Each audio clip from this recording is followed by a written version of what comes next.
বাজে দুপুর 3টে। খাওয়া দাওয়া সেরে একটু রেস্ট নিয়ে এখন বসে পড়েছি, দেখুন কত আনাজ নিয়ে।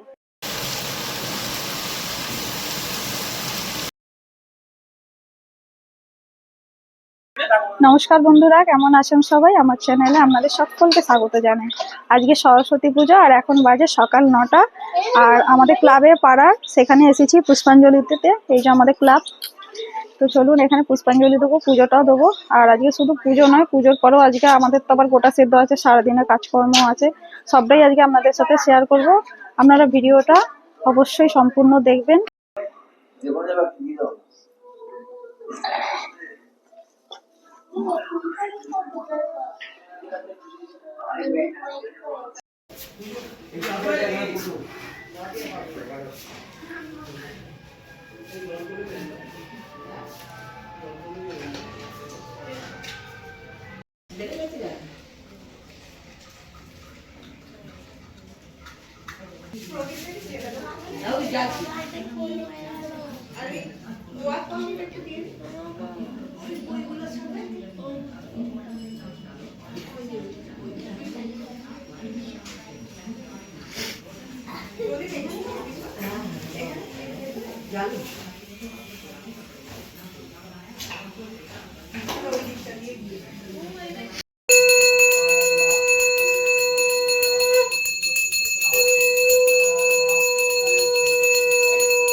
চলে এলাম বাড়ি, পুষ্পাঞ্জলি দেওয়া হয়ে গেল।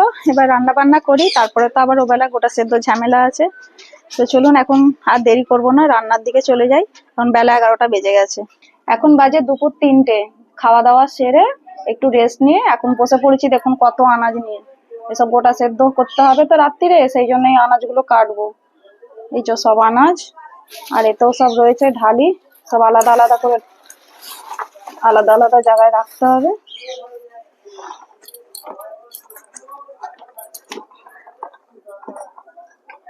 আর এবছর তো সরস্বতী পুজো 23শে জানুয়ারি পড়েছে, একটু আগেই হচ্ছে পুজোটা, জানুয়ারি মাসে। নাহলে তো ফেব্রুয়ারির দিকেই হয়, ফেব্রুয়ারির প্রথম সপ্তাহের দিকে হয়। তো যাই হোক, আজকে দুটো দিন একদিনেই পড়ে গেছে। আর এবছর সরস্বতী পুজো যেহেতু তাড়াতাড়ি, আর এবছর দেখুন না শীতকাল, কিন্তু আনাজের দামটা কমলো না, সেই একই দাম রয়েছে। আবার আজকে গোটা সিদ্ধ তো, আজকে আবার আনাজের দাম খুব বেশি। এই যে কপি টপি গুলো দেখুন না, এইসব কপির দাম এখন কত কম হয়ে যায়, 15 টাকা 20 টাকা, এর থেকেও কমে নেমে যায়। আর এই বছর এখনো 50 টাকা 40 টাকা 30 টাকা ফুলকপি। সব আনাজের দাম বেশি এবছর। যাই হোক, পার্বণ পালা থাকলে তো কিনতেই হবে। তো সব রকমই কিনেছি, অল্প আধটু, সবাইকে তো দিতে হয়। আর অনেকের তো আবার গোটা সেদ্ধ নেই, আমার চেনা পরিচিত বন্ধু বান্ধব, আমার বাপের বাড়ি, এদেরকে তো দিতে হয়, যার জন্য কেনা। আর এগুলো আমাদের বাপের বাড়ি থেকে দিয়েছে, শাকগুলো চাষের, এগুলো সব দিয়েছে। শাকটা খালি কিনতে হয় না, মটরশুঁটি।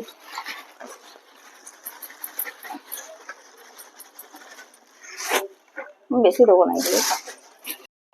তো সব আনাজ গোটা সিদ্ধ মানেই গোটা গোটা। এই যে সব এখন এগুলো সব গোটাই থাকবে, এগুলো আর কাটার কিছু নেই। এগুলোকে এখন সাইড করে দিলাম। এই বিট গাজরটা কাটতে হবে খালি, এটা তো আর গোটা দেওয়া যাবে না। আর ওদিকে আছে আলু, ফুলকপি বাঁধাকপি কাটবো, জায়গা আনা হয়নি। ধরুন অনেক রকমের আনাজ তো, সব আলাদা আলাদা করে রাখতে হবে, যার জন্য জায়গা আরো অনেকগুলো দরকার। ফুলকপি গুলো আগে কেটে নি।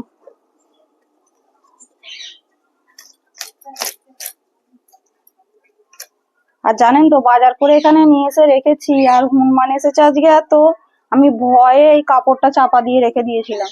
এই সবে এসে এখন কাটছি খুলে, নাহলে হনুমানে যদি দেখতে পাই এই ফুলকপি আনাজ, আর একটাও কিছু থাকতো না।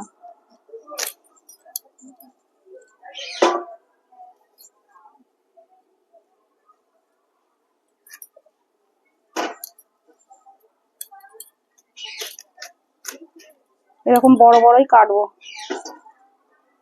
আর এই গোটা সেদ্ধ আমার তো ভীষণ ভালো লাগে, আপনাদেরও ভালো লাগে কি কমেন্ট করে জানাবেন। আর আপনাদের কাদের কাদের গোটা সেদ্ধ হয় সেটাও আপনারা কমেন্ট করে জানাবেন। দুটো কপি এতটা হয়েছে। ফুলকপিটা কাটা হয়ে গেল, এবার বাঁধাকপিটা কাটবো। এই একটা একটা কপি এরকম কাটতে কাটতে কিন্তু সবজিটা অনেকটা বেড়ে যায়। বাঁধাকপিটা ভাবছি পুরো দেবো না, অর্ধেকটা দেবো।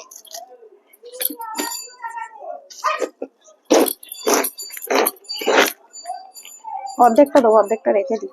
এতটা বাঁধাকপি কি হবে, অনেকটা হয়ে যাবে।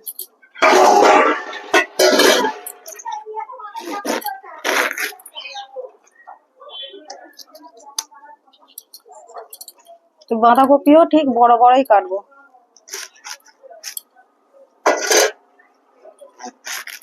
দেখুন এরকম বড় বড় কাটবো।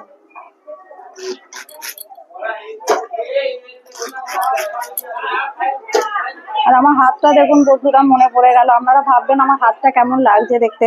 আমার না ডান হাতে শাঁখাটা বেড়ে গেছে, আর পড়তে যাওয়ার সময় হয়নি, পড়াও হয়নি, হাতটা কি বাজে লাগছে। দেখি সময় পেলে একটা শাঁখা পরে আসতে হবে। দেখুন আধখানা বাঁধাকপি কাটলাম, কতটা হয়ে গেল দেখুন, আধখানাতেই এতটা হয়ে গেছে, হাতটাই। এবার শাকগুলো কাটবো। এখানে আলুটা আছে, দেখুন এইরকম গোটা গোটা নতুন আলু দিতে হবে। এখানে 2 কেজি মতো আলু আছে, থাক আলুটা কাটতে হবে না, এটা গোটাই থাকবে। হ্যাঁ শাকটা কাটবো বলছিলাম না, শাকটা কাটার আগে এখানে বিট গাজর গুলো আগে কেটে নিই। বিট গাজরটা বেশি দেবো না, বিট গাজরটা অল্প দেবো।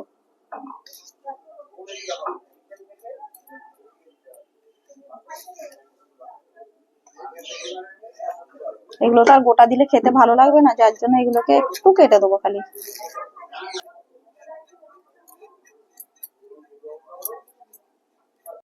এবার শাকগুলো কেটে নিই। ওইদিকে আনাজগুলো সব কাটা হয়ে গেছে। শাকের চেহারা দেখুন, পালং শাকগুলো দেখেছেন কি মোটা মোটা। বলেছিলাম আমাদের বাপের বাড়িতে চাষ হয়, এই দেখুন না আমার বাবা এরকম শাক চাষ করেছে, কি দেখুন শাকগুলো। এই সকালবেলা আমাদের দাদা গিয়ে নিয়ে এসেছে। চলুন শাকগুলো কেটে ফেলি।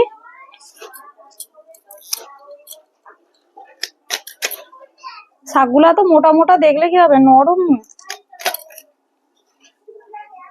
যদি ফেব্রুয়ারি মাসে হতো সরস্বতী পুজো, তাহলে এই ডাঁটাগুলো শক্ত হয়ে যেত।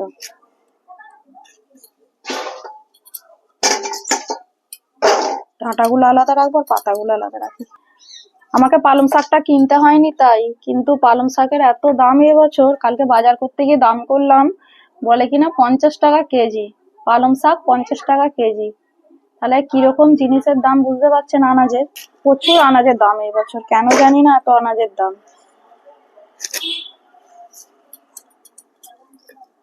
সব আনাজ গোটা গোটা কেটেছি, আর কিছু আনাজ কেটেছি, আর তারই মধ্যে শাকগুলো বড় বড়ই কাটবো, এরকম বড় বড়। গোটা সেদ্ধ মানেই বড় বড় গোটা গোটা, কথাতেও গোটা রান্নাতেও গোটা।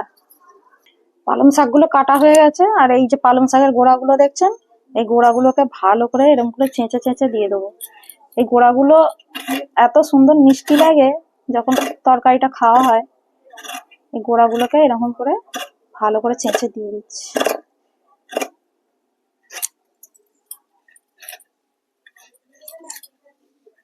কাটা হয়ে গেছে, এবার লাউ শাকগুলো কাটবো। লাউ শাকগুলো একদম কচি, খুব একটা মোটা নয়, সরু সরু ডাঁটাগুলো। যাই হোক, যা দেয়ার নিয়ম দিতে তো হবেই, বাঙালির 12 মাসের 13 পার্বণ, এটাও তারই মধ্যে একটা পড়ে। পালং শাক, লাউ শাক, শীতকালে যা কিছু শাক সব দিয়ে গোটা রান্না, গোটা সিদ্ধ। 4:30 বেজে গেছে, আর আমাদের কলেও জল চলে এসেছে। এবার আনাজগুলো সব কটা ধুয়ে নেবো। সব নিচে নিয়ে চলে এসেছি, এবার একটা একটা করে সব ধুয়ে নেবো। মশলা তেল সব নিয়ে চলে এলাম। আমাদের মশলা দিয়ে গোটা সেদ্ধ রান্না করা হয়, অনেকের আবার শুধু নুন দিয়ে সেদ্ধ হয়। গোটা সেদ্ধ যেমনই করুক না কেন তেমনই কিন্তু খেতে সুন্দর হয়, মায়ের একটা আশীর্বাদ আছে। যাই হোক, আমি এখন মশলাগুলো করে নেবো। বেগুনগুলো একটু ছিঁড়ে দেখে নিচ্ছি পোকা আছে কিনা, গোটা ধুয়ে নিয়েছিলাম, পোকা থাকলে আবার সমস্যা আছে। বেগুনগুলো কাটার পর মশলাটাও বেটে রাখছি। মশলাটা বেটে রেডি করে রাখবো, তারপর সন্ধে দিয়ে এসে রান্নায় বসবো। কারণ মা সরস্বতীকে দেবো, সেই জন্য কোনো কথা বলবো না রান্নার সময়, আগে সব রেডি করে রেখে দিচ্ছি।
ভাবছি বলছি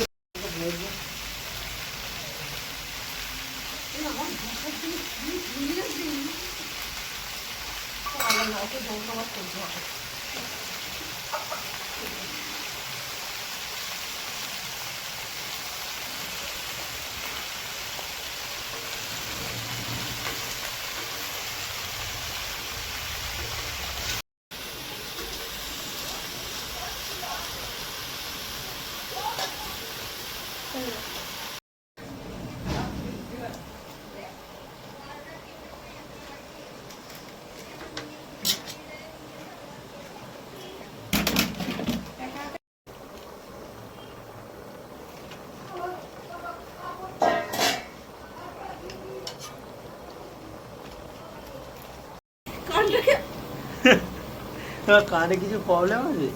হ্যাঁ, তাহলে কানটা ওরকম করো কেন?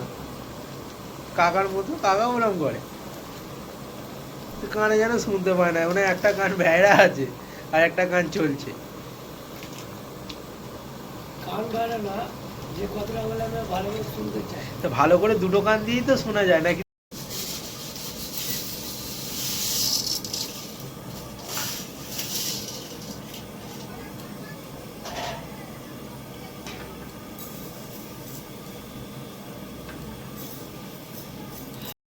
দেখো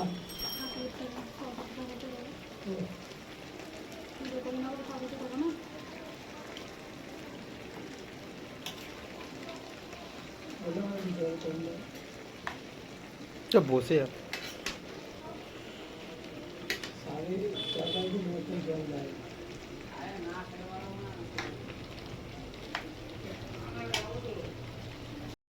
তো বন্ধুরা, আমার গোটা সেদ্ধ রান্না কমপ্লিট হয়ে গেছে, আর মা সরস্বতীর জন্য তুলে রাখলাম আগে, তারপর আমরা খেতে পারবো, সবাইকে দিতে পারবো। আজকে গোটা রান্না আপনাদের যদি ভালো লেগে থাকে অবশ্যই কমেন্ট করে জানাবেন এবং আমার পাশে থাকার জন্য সাবস্ক্রাইব করে